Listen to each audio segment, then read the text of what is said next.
ദിത്വ ചുഴലിക്കാറ്റ് ശ്രീലങ്കയിലാണ്. നമ്മൾ എല്ലാവരും വാർത്തയിൽ കണ്ടു. Almost as of now 300 people dead. 300 പേര് മരിച്ചു, 300 പേരെ കാണാനില്ല. ഇന്ത്യ ഓപ്പറേഷൻ സാഗർ ബന്ധു ലോഞ്ച് ചെയ്തു. തമിഴ്നാട്ടിലും ഈ സൈക്ലോണിൻ്റെ ഇമ്പാക്റ്റ് ഉണ്ട്. അപ്പോൾ ഇത്തരത്തിൽ ഒരു ചുഴലിക്കാറ്റൊക്കെ വരുന്ന സമയത്ത് നമ്മൾ അറിയേണ്ട കുറേ കാര്യങ്ങളുണ്ട്. എന്താണ് സൈക്ലോൺ ദിത്വ, എന്താണ് ഈ ദിത്വ എന്ന് പറയുന്ന പേര്, ആരാണ് ഇതിന് പേരിടുന്നത്? ഒരു സൈക്ലോൺ വന്നു കഴിയുമ്പോൾ, പ്രത്യേകിച്ച് ഒരു ചുഴലിക്കാറ്റൊക്കെ വന്നു കഴിയുമ്പോൾ ആരാണ് ഇതിന് നെയിം ചെയ്യുന്നത്? ഓരോ സൈക്ലോണിനും ഓരോ പേരുണ്ട്. ആരാണ് ഏത് രാജ്യമാണോ എഫക്റ്റ് ചെയ്യുന്നത് അവരാണോ പേരിടുന്നത്? അല്ല. പ്ലസ് എന്തുകൊണ്ടായിരിക്കും അതിന് അങ്ങനെ പേരിടാൻ കാരണം എന്നുള്ളൊരു റാഷണാലിറ്റി ഉണ്ട്. എങ്ങനെയാണ് ഒരു സൈക്ലോൺ ഉണ്ടാവുന്നത്? ശരിക്കും ഇതിനകത്ത് ഒരുപാട് ജോഗ്രഫി ഉണ്ടെങ്കിൽ പോലും ഇന്ന് വളരെ സിമ്പിളായിട്ട് നമുക്കൊരു സ്റ്റോറിഫൈഡ് രീതിയിൽ എങ്ങനെയാണ് ശരിക്കും ഒരു സൈക്ലോൺ ഉണ്ടാവുന്നത്, എന്താണ് ട്രോപ്പിക്കൽ സൈക്ലോൺ, എന്താണ് എക്സ്ട്രാ ട്രോപ്പിക്കൽ സൈക്ലോൺ, അങ്ങനെയാണെങ്കിൽ വേറെയും പേരുകൾ കേൾക്കാറുണ്ടല്ലോ, ഹറിക്കെയിൻ, ടൈഫൂൺ, ടോർണേഡോ, ഇതെല്ലാം എന്താണ്, ആരാണ് ഇതിന് പേരിടുന്നത്, അങ്ങനത്തെ കുറേ കാര്യങ്ങളെല്ലാം നമുക്ക് ഇന്നത്തെ ഈ ഒരു കോണ്ടെക്സ്റ്റിൽ ഡിസ്കസ് ചെയ്യാം. ഞാൻ Arjun R Shankar. This is IAS factors context.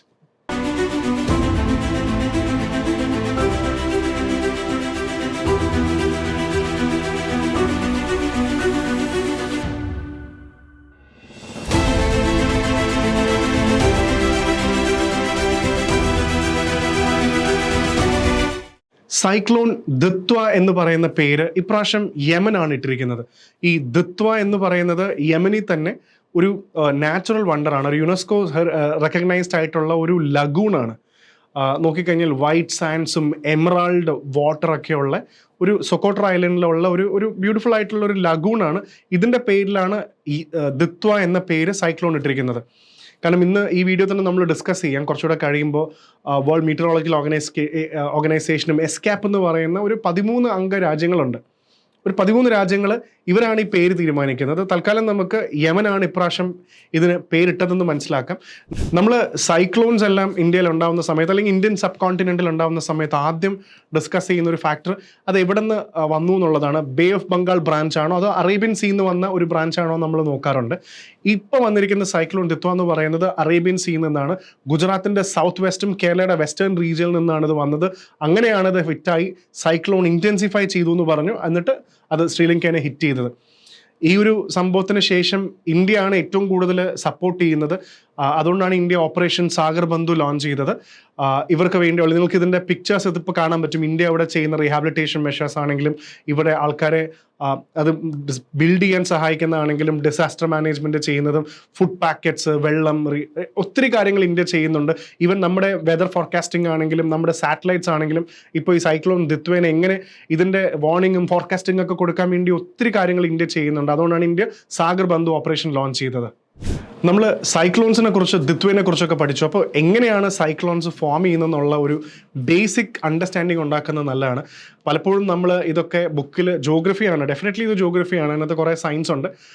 ഇതൊക്കെ നമ്മൾ high pressure, low pressure, Coriolis force, extra tropical cyclone എന്നൊക്കെ കേൾക്കുമ്പോൾ നമുക്കിത് ശരിക്കും എന്താണ് നടക്കുന്നതെന്ന് മനസ്സിലാക്കാൻ വേണ്ടി വളരെ സിമ്പിളായിട്ടൊരു സ്റ്റോറി പോലെ ഇത് ഞാൻ പറയാൻ ശ്രമിക്കാം. ഞാൻ പുട്ട് മൈ ബെസ്റ്റ് എഫേർട്സ് സിമ്പിളായിട്ട് പറയാൻ വേണ്ടി. അപ്പോൾ ആദ്യം മനസ്സിലാക്കേണ്ടത്, സൈക്ലോൺ ഉണ്ടാവണമെങ്കിൽ ഡെഫിനറ്റ്ലി കടൽ, ഓഷൻ നമ്മൾ എന്താണെന്ന് അറിയണം. ഇപ്പോൾ ഇന്ത്യൻ കോണ്ടെക്സ്റ്റിൽ പറയുമ്പോൾ ബേ ഓഫ് ബംഗാളിലാണെങ്കിലും അറേബ്യൻ സീയിലാണെങ്കിലും കടൽ വേണം.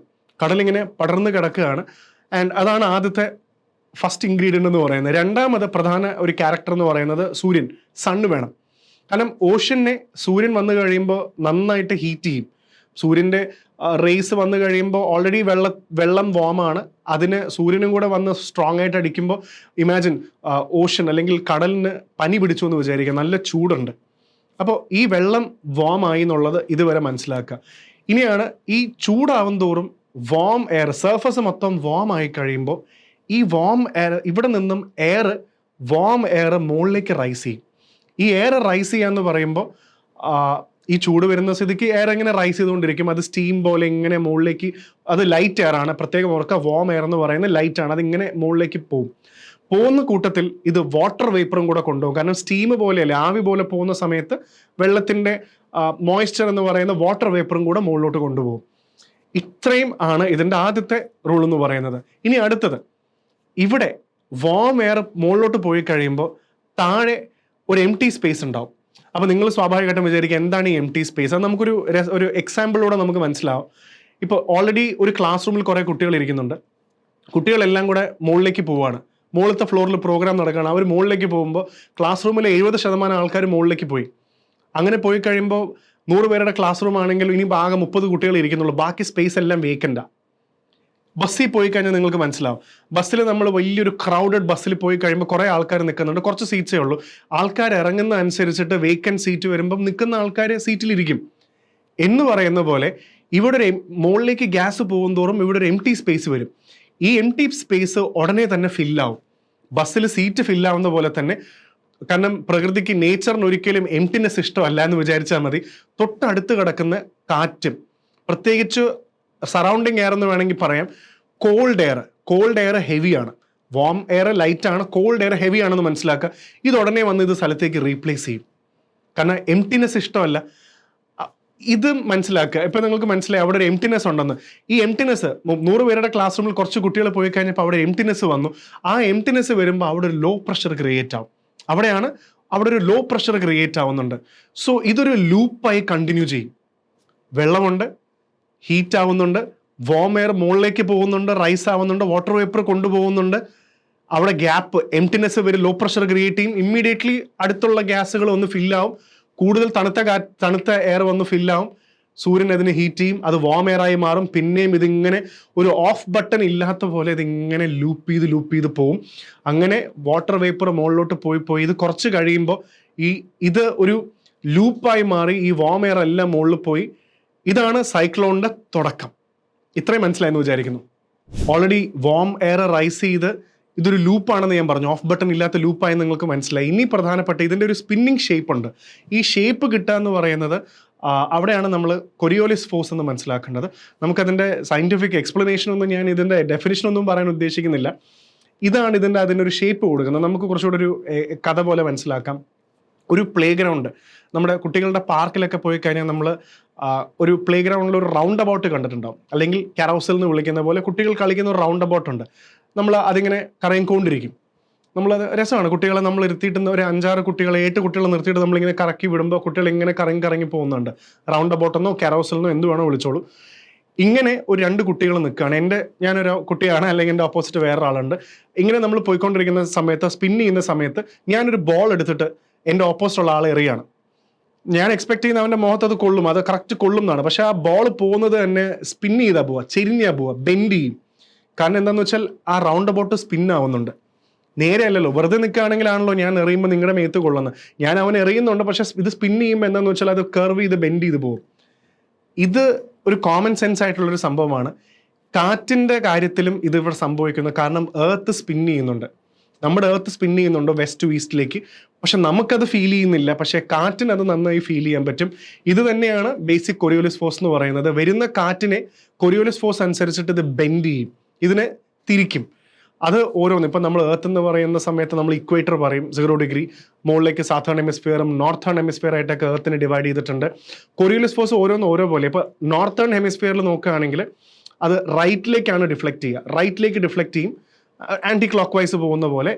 സാധാരണ ഹെമിസ്ഫിയറിലാണെങ്കിൽ അത് ലെഫ്റ്റിലേക്ക് പോകും, ക്ലോക്ക് വൈസ് പോലെ. അപ്പോൾ കാറ്റിനെ 2 ദിശയിലേക്കാണ് ഇത് തിരിക്കുക. ഈ കൊറിയോലിസ് ഫോഴ്സ് ആക്ട് ചെയ്യുന്നതുകൊണ്ടാണ് ഈ കാറ്റിൻ്റെ ഡിറക്ഷൻ ഇത് സ്പിൻ ചെയ്ത് ഒരിക്കലും സ്ട്രെയിറ്റ് ആയിട്ട് ഇത് പോവില്ല, സ്ട്രെയിറ്റ് ആയിട്ട് വാം എയർ പോവില്ല, അതിങ്ങനെ ചെരിഞ്ഞ് സ്പിൻ ചെയ്ത് പോവുള്ളൂ. അതുകൊണ്ടാണ് ആ ഒരു സ്പൈറൽ ഷേപ്പ് സൈക്ലോൺസിന് കിട്ടുന്നത്. സോ കൊറിയോലിസ് ഫോഴ്സ് എന്നുള്ള സംഭവം കൂടെ നമുക്കിവിടെ മനസ്സിലാക്കണം. സൈക്ലോൺ ഇപ്പോൾ ഓൾറെഡി ഒരു ഫോം ഉണ്ടായി, അത് വാം എയർ പോയി, കൊറിയോലിസ് ഫോഴ്സ് കഴിഞ്ഞ് അതിനൊരു ഷേപ്പും സ്പിന്നൊക്കെ സ്പൈറൽ കിട്ടി തുടങ്ങിയെന്ന് മനസ്സിലായി. ഇനി ഇതിനൊരു ബോഡി വേണം. ഇതിപ്പോൾ ഒരു ബോഡി ഉണ്ടായി, ഇനി കുറച്ച് കഴിയുമ്പോൾ ഇതൊരു മോൺസ്റ്ററായി മാറും, ഒരു ഭീകരജീവിയായി മാറും. അതെങ്ങനെയാണ് ഞാൻ പറഞ്ഞുതരാം. ബോഡി എന്ന് പറയുമ്പോൾ ഇതിന് കുറച്ച് പാർട്സ് ഉണ്ടാവണമല്ലോ. അതേപോലെ തന്നെ സൈക്ലോണിൻ്റെ ബോഡി എന്ന് നമ്മളോട് ഉദ്ദേശിക്കുന്ന കുറച്ച് പാർട്സ് ആണ്. അതിലാദ്യം പ്രധാനമായിട്ട് മനസ്സിലാക്കേണ്ടത് സൈക്ലോണിൻ്റെ ഐ എന്നാണ്. The I of the cyclone. ഇതാണ് ഇതിൻ്റെ സെൻറ്റർ. ഇവിടെ വളരെ കാം ആൻഡ് ക്വയറ്റ് ആണ്, ഭയങ്കരമായ സ്ട്രോങ് വിൻസ് ഇല്ല. ഒരു സൈക്ലോണിൻ്റെ ഐ എന്ന് ഉദ്ദേശിക്കുന്നത് വളരെ കാം ആൻഡ് ക്വയറ്റ് ആണ്. ഇത് സൈക്ലോൺ വീക്ക് ആയതുകൊണ്ടല്ല ഇങ്ങനെ സംഭവിക്കുന്നത്. കാരണം ഇവിടെ വരുന്ന കാറ്റിനെ ഇത് താഴേക്ക് സിങ്ക് ചെയ്യും, അതുകൊണ്ടാണ് ഇത് സംഭവിക്കുന്നത്. അപ്പോൾ ഇത് I of the cyclone is very calm, ഒരു പ്രശ്നവുമില്ല. ഇതാണ് പ്രധാനപ്പെട്ട ഒരു പാർട്ട്. രണ്ടാമത്തെ പാർട്ടിനെ വിളിക്കുന്ന പേരാണ് ഐ വാൾ. ഇവിടെയാണ് ഏറ്റവും വയലൻ്റ് ആവുന്ന സംഭവം. കാരണം ഇവിടെ ഏറ്റവും കൂടുതൽ torrential rains, thunder storm, heavy rain, heavy കാറ്റ്, വിൻഡ് എല്ലാം ഇവിടെ വളരെ വയലൻ്റ് ആണ് ഈ ഒരു സ്റ്റേജ് എന്ന് പറയുന്നത്, ഐ വാൾ എന്ന് പറയുന്നത്. അപ്പോൾ ഐ വാൾ എന്ന് പറയുന്നത് ഈ ഒരു ഫേസ് ആണ്. പിന്നെ അടുത്തത് സ്പൈറൽ റെയിൻ ബാൻഡ് എന്ന് പറയുന്ന ഒരു സംഭവം കൂടെ ഉണ്ട്. ഇതെന്ന് പറയുന്നത് ഇപ്പം നമ്മൾ ഐ എന്ന് പറയുന്നത് സൈക്ലോണിൻ്റെ ഒരു ഹൃദയമാണെന്ന് വിചാരിക്കുക. ഇത് സൈക്ലോണിൻ്റെ ഐ വാൾ എന്ന് പറയുന്നത് സൈക്ലോണിൻ്റെ മസിലാണ്. സൈക്ലോണിൻ്റെ വയലൻ്റ് എന്ന് പറയുമ്പോൾ സൈക്ലോണിൻ്റെ മസിലാണെന്ന് വിചാരിക്കുക. സ്പൈറൽ റെയിൻ ബാൻഡ് എന്നുള്ളത് സൈക്ലോണിൻ്റെ കൈകളാണെന്ന് വിചാരിക്കുക. ഇതിലും റെയിൻസും കാര്യങ്ങൾ ഇതൊക്കെ ഉണ്ടെങ്കിലും ഇത് കോൺസ്റ്റൻ്റ് ആയിട്ട് ഈ സൈക്ലോണിന് വേണ്ട മോയ്സ്ചർ, ഇപ്പോൾ വാം എയർ റൈസ് ചെയ്ത് വാട്ടർ വേപ്പർ മോയ്സ്ചർ ഇങ്ങനെ പോയിക്കൊണ്ടിരിക്കുമ്പോൾ ഇതിന് വേണ്ട എനർജി കൊടുത്തുകൊണ്ടിരിക്കുന്ന സാധനം ഈ സ്പൈറൽ റെയിൻ ബാൻഡാണ്. അപ്പോൾ ഈ 3 ഷേപ്പ് ഇവിടെ സൈക്ലോൺ ഇപ്പോൾ ഒരു ബോഡി ഉണ്ടായി, 3-4 പാർട്സ് നമ്മൾ ഡിസ്കസ് ചെയ്തു. ഇനി ഇതിന് ബോഡി വെച്ചു, ഇനി ഇതൊരു മോൺസ്റ്റർ ആവുന്ന, ഒരു ഭീകര ജീവി ആവുന്ന എങ്ങനെയാണെന്ന് വെച്ച് കഴിഞ്ഞാൽ ഇതിന് എനർജി വയലൻ്റ് ആവുന്ന എങ്ങനെ? ഒന്നുമില്ലായ്മയിൽ നിന്നും നമ്മൾ നേരത്തെ ആത്മാവുണ്ടായി, ബോഡി ഉണ്ടായി, ഇനി ഇതൊരു ജയൻറ്റ് മോൺസ്റ്റർ ആണെന്ന് സങ്കല്പിക്കുക. ഇതിന് ഭക്ഷണം വേണം, അപ്പോഴാണല്ലോ ഇത് വയലൻ്റ് ആവുന്നത്. ഇതിന് വയലൻസ് കൂടുന്ന എങ്ങനെയാന്ന് വെച്ചാൽ ഒറ്റ ഇതേ ഉള്ളൂ, ഈ മോൺസ്റ്ററിന് ഏറ്റവും ഇഷ്ടം വാം വാട്ടറാണ്. എത്രത്തോളം വാം വാട്ടർ ഉണ്ടോ ഇത് പിന്നെയും വയലൻ്റ് ആയിക്കൊണ്ടിരിക്കും. ഇതിൻ്റെ ആംസ്, കാരണം നമുക്കറിയാം കടലിന് പനി പിടിച്ചു, കടലിന് വാം വാട്ടർ വന്നു. വാം വാട്ടർ വരുമ്പോൾ സ്വാഭാവികമായിട്ടും വാം എയർ ഇത് ഹീറ്റ് ആവും, വാം എയർ മുകളിലേക്ക് റൈസ് ചെയ്യും. വാം എയർ മുകളിലേക്ക് റൈസ് ചെയ്യുമ്പോൾ വാട്ടർ വേപ്പർ പോവും. അതേപോലെ പിന്നെയും അത് എംറ്റി ആവും, കോൾഡ് എയർസ് വന്ന് ഫില്ലാവും, അതും വാം വാട്ടറായി ചൂടത്ത് പിന്നെയും മുകളിലേക്ക് പോവും. ഈ സൈക്കിൾ കണ്ടിന്യൂ ചെയ്തുകൊണ്ടിരിക്കും തോറും വാം വാട്ടർ വരും തോറും സൈക്ലോൺ ഭയങ്കര വയലൻ്റ് ആയി മാറും. ഇനി വാം വാട്ടർ ഇല്ല എങ്കിൽ സൈക്ലോൺ വീക്കാണ്, മോൺസ്റ്റർ വീക്കാണ്. മോൺസ്റ്റർ ഈ വാം വാട്ടർ എന്ന് പറയുന്നത് മോൺസ്റ്ററിന് ബൊഫേ ലഞ്ച് പോലെയാണ്.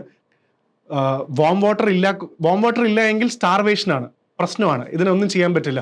അതുകൊണ്ടാണ് പലപ്പോഴും സൈക്ലോൺസും ചുഴലിക്കാറ്റും കരയിലേക്ക് വന്ന് ലാൻഡിൽ വന്നിട്ട് ഡൈ ചെയ്യുന്നത്. Land it is ending as a landfall and die in the land എന്ന് പറയുന്നത് എന്താണെന്ന് വെച്ച് കഴിഞ്ഞാൽ, കരയിലേക്ക് വരുന്ന സമയത്ത് ഇതിന് സ്പിൻ ചെയ്യാനുള്ള എനർജി ഒന്നുമില്ല, ഇവിടെ വാട്ടർ വേപ്പർ ഇല്ല, ഇവിടെ വാം വാട്ടർ ഇല്ല.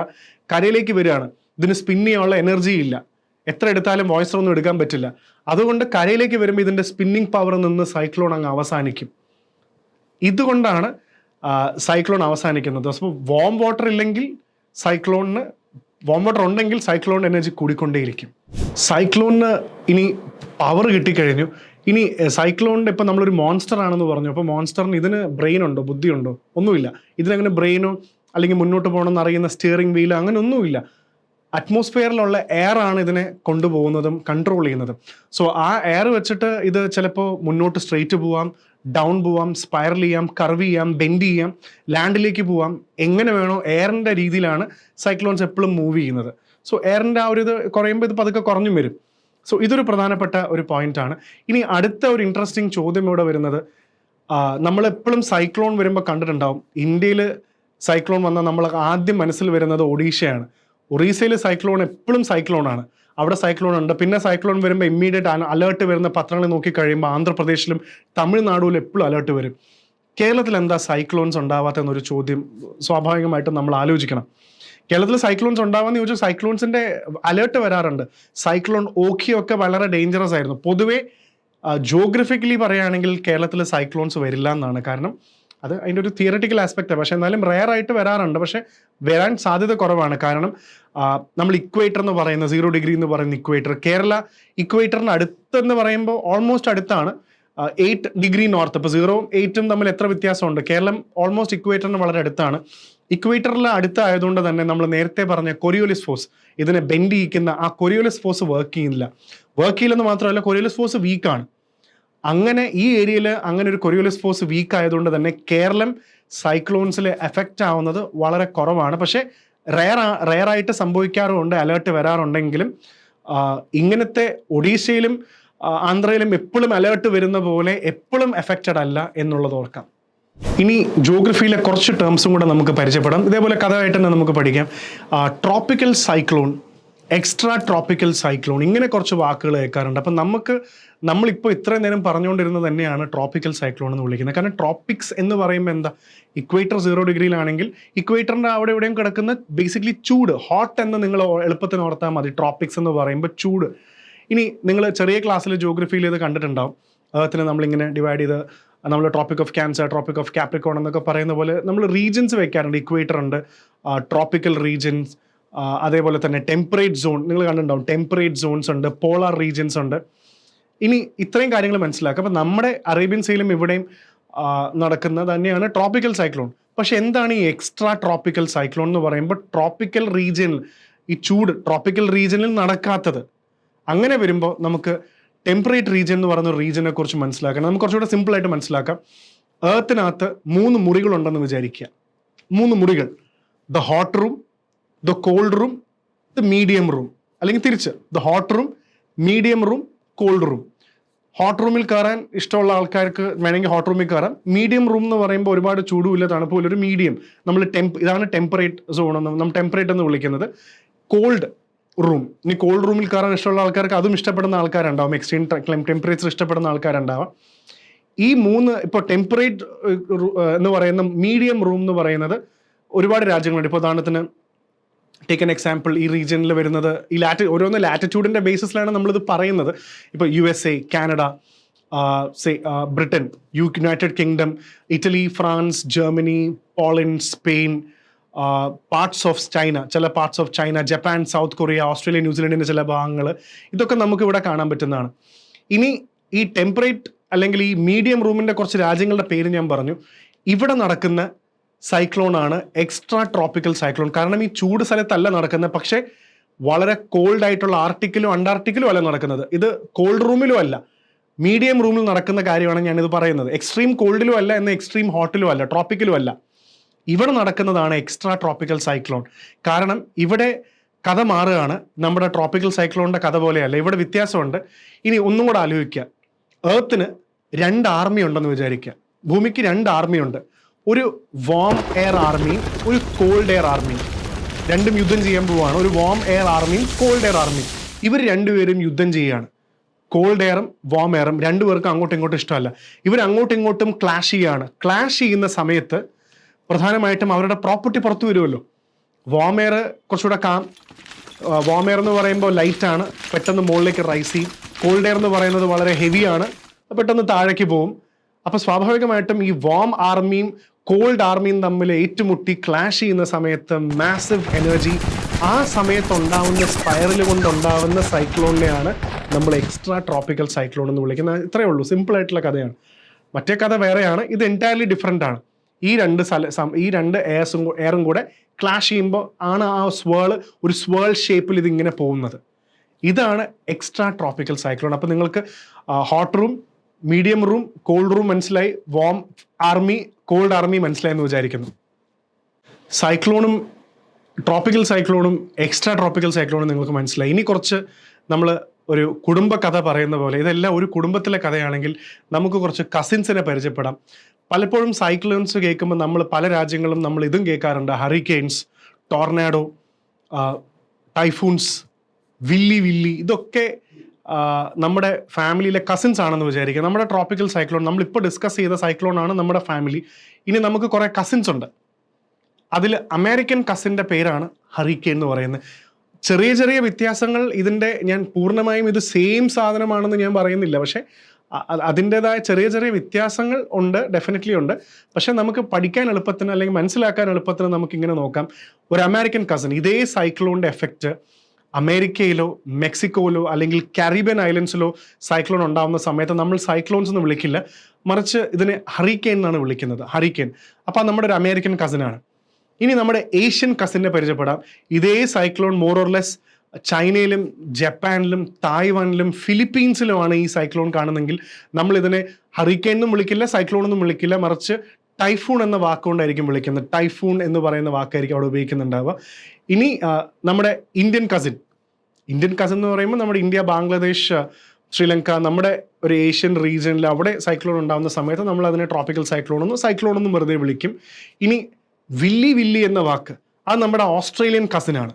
ഇതേ cyclone more or less Australia and അടുത്ത് കിടക്കുന്ന പ്രദേശങ്ങളിൽ അവിടെ ഒരു സൈക്ലോണിക് ഫോർമേഷൻ ഇതേപോലെ വരികയാണെങ്കിൽ നമ്മൾ അതിനെ വില്ലി എന്ന് വിളിക്കും. സോ എല്ലാം ഒന്നാണ്, പക്ഷെ ഒരു ചെറിയ വ്യത്യാസമുണ്ട്.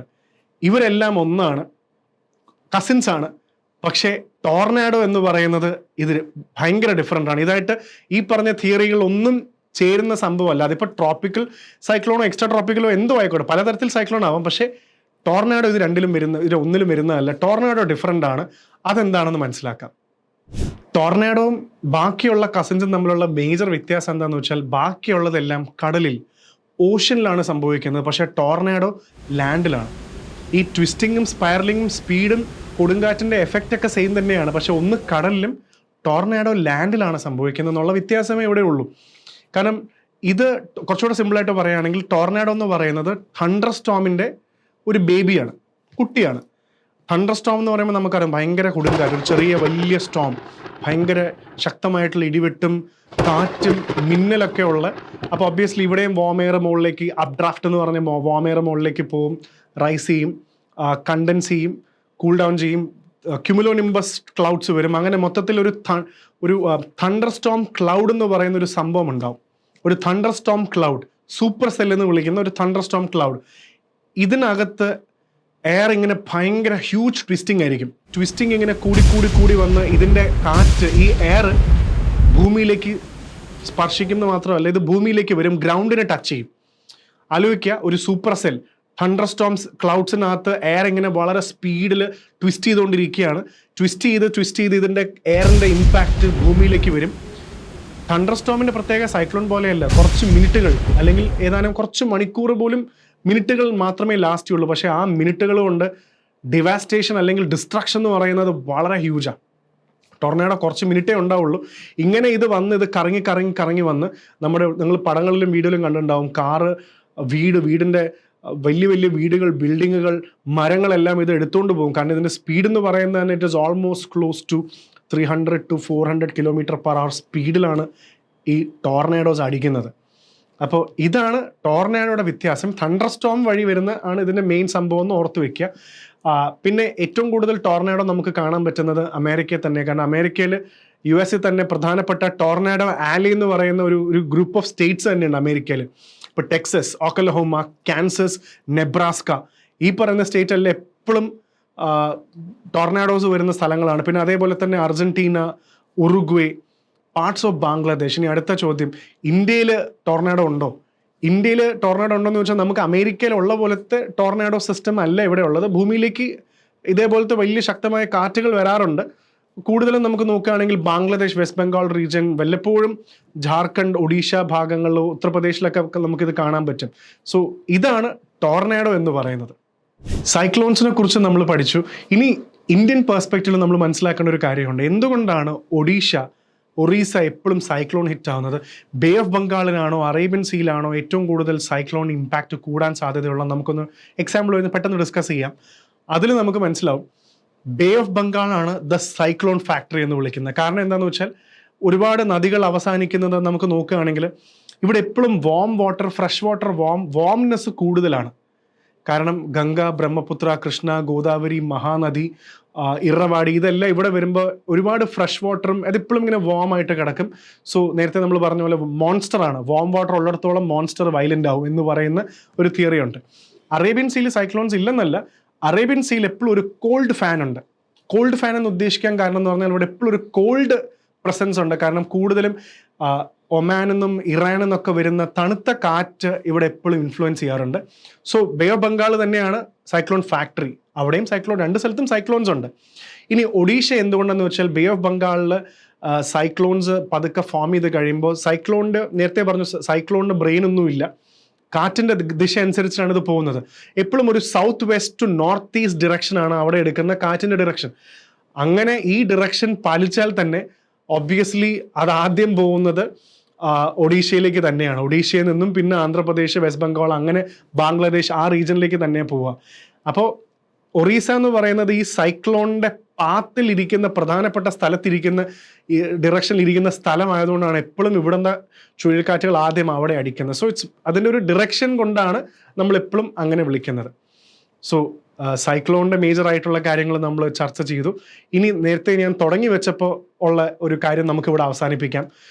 സൈക്ലോണിന് പേരിടുന്നത് ആരാണെന്ന് ചോദിച്ചാൽ, ഇന്ത്യയിൽ നമ്മൾ ഹറിക്കെയിൻസിന്, ഇപ്പോൾ വേറെ ഹറിക്കെയിൻസിനൊക്കെ നിങ്ങൾ കേട്ടിട്ടുണ്ടാവും, കത്രീന, റീത്ത എന്നൊക്കെ പറയുന്ന വളരെ സ്ട്രോങ് ആയിട്ടുള്ള ഹറിക്കെയിൻസ് വളരെ പോപ്പുലർ ആയിരുന്നു. അമേരിക്കയിൽ ഒരുപാട് നാശനഷ്ടങ്ങൾ ഉണ്ടാക്കിയ ഹറിക്കെയിൻസ് ആണ്. നമ്മൾ ഇവിടെ പേരിടുന്നത് എന്താണെന്ന് വെച്ചാൽ, നമുക്കൊരു ക്ലബ്ബ് ഉണ്ടെന്ന് വിചാരിക്കും. ഒരു ക്ലബ്ബ്, 13 രാജ്യങ്ങൾ, ഇന്ത്യൻ ഓഷ്യൻ റീജിയനിൽ പ്രധാനപ്പെട്ട സൈക്ലോൺസ് എഫക്ട് ചെയ്യുന്ന 13 രാജ്യങ്ങൾ, ഇന്ത്യ, പാകിസ്ഥാൻ, ബാംഗ്ലാദേശ്, ശ്രീലങ്ക, മാലദ്വീപ്സ്, പിന്നെ UAE കുറെ ഗൾഫ് രാജ്യങ്ങൾ, Oman, Qatar, UAE, Saudi Arabia, Yemen, Thailand, അങ്ങനെ കുറച്ച് രാജ്യങ്ങൾ ഇവിടെ ഉണ്ടെന്ന് വെച്ചാൽ 13 രാജ്യങ്ങളുടെ ഒരു ക്ലബ്ബുണ്ട്. ഇതിന് വിളിക്കുന്ന പേരാണ് WMO എസ്കാപ്പ് ക്ലബ്. WMO എന്ന് പറയുന്നത് വെതർ ഫോർകാസ്റ്റിംഗിന്റെ പോലീസ് പോലെയാണ്, വേൾഡ് മീറ്ററോളജിക്കൽ ഓർഗനൈസേഷൻ, UN ഏജൻസിയാണ്. എസ്കാപ്പ് എന്ന് പറയുന്നത് തന്നെ economic and social commission for Asia Pacific. ഇവരെല്ലാവരും കൂടെ ചേർന്നൊരു ക്ലബ്ബ് ഉണ്ടാക്കിയിട്ടുണ്ട്. സൈക്ലോൺസിന് പേര് ഓൾറെഡി ഇവരെല്ലാവരും കൂടെ റൊട്ടേഷൻ ബേസിസിൽ ഉണ്ടാക്കിയിട്ടുണ്ട്. ഇപ്പോൾ ശ്രീലങ്കയിലെ സൈക്ലോൺ വന്നു, ദിത്വ. ശ്രീലങ്കയിൽ സൈക്ലോൺ വന്നുകൊണ്ട് ശ്രീലങ്കക്കാർ പേരിടണമെന്നല്ല, ഓൾറെഡി ഒരു ലിസ്റ്റ് ഉണ്ടാക്കിയിട്ടുണ്ട്. ഇന്ത്യ, പാകിസ്ഥാൻ, ഞാനൊരു ലിസ്റ്റ് തരും, നിങ്ങൾ നിങ്ങളുടെ ലിസ്റ്റ് ഇടും, മറ്റൊരു ലിസ്റ്റ് ഇടും, അങ്ങനെ ഓരോരുത്തരുടെ റൊട്ടേഷൻ ബേസിൽ ഒരു ലിസ്റ്റ് ഉണ്ടാക്കി വെച്ചിട്ടുണ്ട്. ഇപ്പോൾ വന്ന സൈക്ലോൺ യമനാണ് കോൺട്രിബ്യൂട്ട് ചെയ്തത്, ദിത്വ. ഇനി അടുത്ത ആഴ്ച വേറൊരു സൈക്ലോൺ വരികയാണെങ്കിൽ ആ ലിസ്റ്റിൽ അടുത്ത രാജ്യം ചിലപ്പോൾ യമൻ ആയിരിക്കില്ല, ചിലപ്പോൾ ഇന്ത്യ ആയിരിക്കും കൊടുത്ത പേര്. ആ പേരെന്താണോ ആ പേരാണ് സൈക്ലോൺ ഇടുക. സോ അതാത് രാജ്യത്ത് നടക്കുന്ന പേരല്ല അതിനിടുന്നത്. ഈ ലിസ്റ്റ് ഉണ്ടാക്കിയിട്ടതിൽ റൊട്ടേഷൻ ബേസിസിലാണ്. അടുത്ത സൈക്ലോൺ എപ്പോൾ ഉണ്ടാവോ ആ സൈക്ലോണിന്റെ പേര് ഓൾറെഡി പ്രീ ഡിറ്റർമൈൻഡ് ആണ്. നമുക്കറിയാം അടുത്ത സൈക്ലോണിന്റെ പേര് എന്താണെന്ന് ആദ്യമേ അറിയാം, കാരണം റൊട്ടേഷനിൽ അടുത്ത രാജ്യം അങ്ങനെയാണ് ഇരിക്കുന്നത്. നമ്മൾ ഇത്രയൊക്കെ ഡിസ്കസ് ചെയ്തു സൈക്ലോണെ കുറിച്ചിട്ട്. ഒരു കാര്യം കൂടെ ഡിസ്കസ് ചെയ്ത് നമുക്ക് ഈ സ്റ്റോറിഫൈഡ് സെഷൻ അവസാനിപ്പിക്കാം. എന്താണ് ഗെയിൽ ഫോഴ്സ്? മനസ്സിലാക്കാം. കാറ്റ് ഒരു മനുഷ്യനാണെന്ന് വിചാരിക്കുക, നടക്കുന്ന ഒരു മനുഷ്യൻ. അപ്പോൾ ലൈറ്റ് ബ്രീസ് എന്ന് പറഞ്ഞാൽ ഇതൊരു കാറ്റാണ്, വളരെ പതുക്കെ പോകുന്ന നടക്കുന്ന ഒരു കാറ്റാണ്. സ്ട്രോങ് ബ്രീസ് ഉണ്ട് എന്ന് പറഞ്ഞാൽ നമ്മൾ വളരെ സ്പീഡായിട്ട് നടക്കുക. മൂന്നാമത്തെ കാറ്റഗറി വരുന്നതാണ് ഗെയിൽ ഫോഴ്സ്. ഇതെന്ന് പറഞ്ഞാൽ സ്പീഡിൽ നടക്കുന്നതല്ല, അങ്ങ് ഓടുക, സ്പീഡായിട്ട് നമ്മൾ പറക്കുന്ന പോലെ ഓടുക. അതായത് ഗെയിൽ ഫോഴ്സ് എന്ന് പറഞ്ഞു കഴിഞ്ഞാൽ ഏകദേശം നാശനഷ്ടം ഉണ്ടാക്കാൻ പറ്റുന്ന, വീടിനും കാറും ഇതൊക്കെ കാറ്റിലൂടെയൊക്കെ നശിപ്പിക്കാൻ ഒരു നാശനഷ്ടം ക്രിയേറ്റ് ചെയ്യാൻ പറ്റുന്ന ഒരു ഫോഴ്സാണ്. എന്നാൽ സൈക്ലോൺ അല്ല. സോ നമുക്ക് വേണമെങ്കിൽ പറയാം ഒരു ഗെയിൽ ഫോഴ്സ് എന്ന് പറയുന്നത് ഏകദേശം സൈക്ലോണിൻ്റെ ഒരു നമ്മൾ പറയുന്നത് സൈക്ലോൺ വരാനുള്ള ഒരു ഇൻഡിക്കേഷൻ ആയി. ഗെയിൽ ഫോഴ്സ് വന്നു കഴിഞ്ഞാൽ ചിലപ്പോൾ ഇത് സൈക്ലോൺ ആയി മാറാം. അടുത്ത ലെവലാണ് സൈക്ലോൺ എന്ന് പറയുന്നത്. അപ്പോൾ ഗെയിൽ ഫോഴ്സ് എന്ന് പറയുന്നതും മനസ്സിലാക്കി വെക്കുക. സോ എന്തായാലും ദിത്വ എന്ന് പറയുന്ന ഒരു സംഭവത്തിൽ ഒരുപാട് നാശനഷ്ടങ്ങൾ ഉണ്ടായി. ഡെഫിനറ്റ്ലി അതൊരു എപ്പോഴും ഇങ്ങനെ ഒരു ഡിസാസ്റ്റർ സംഭവിക്കുമ്പോൾ ഒരുപാട് ബുദ്ധിമുട്ടുകൾ ഉണ്ടാവും, ഒരുപാട് ജീവൻ നഷ്ടപ്പെടും, ഒരുപാട് സ്ഥലങ്ങൾ നമുക്ക് വയനാടൊക്കെ നമുക്ക് വന്നപ്പോൾ നമുക്കറിയാം നമ്മുടെ ഒരു റീജൻ തന്നെ നഷ്ടപ്പെടും. പക്ഷെ എപ്പോഴും നമ്മൾ ഉടനെ തന്നെ ഇത് കോപ്പപ്പ് ചെയ്ത് തിരിച്ചു വരും. അപ്പോൾ എന്തായാലും ശ്രീലങ്കക്കാർക്കും അത് ചെയ്യാൻ പറ്റട്ടെ എന്ന് നമുക്ക് ആഗ്രഹിക്കാം, പ്രാർത്ഥിക്കാം. ഡെഫിനറ്റ്ലി സൈക്ലോണിൻ്റെ കഥ നിങ്ങൾക്ക് മനസ്സിലായി, ഇഷ്ടപ്പെട്ടു എന്ന് വിചാരിക്കുന്നു. ഉറപ്പായിട്ടും നിങ്ങളുടെ ഒപ്പീനിയൻസ് താഴെ കമൻറ്റ് ചെയ്യാവുന്നതാണ്. അടുത്തൊരു ടോപ്പിക്കുമായി കാണാം. This is Arjun R Shankar for IAS factors context.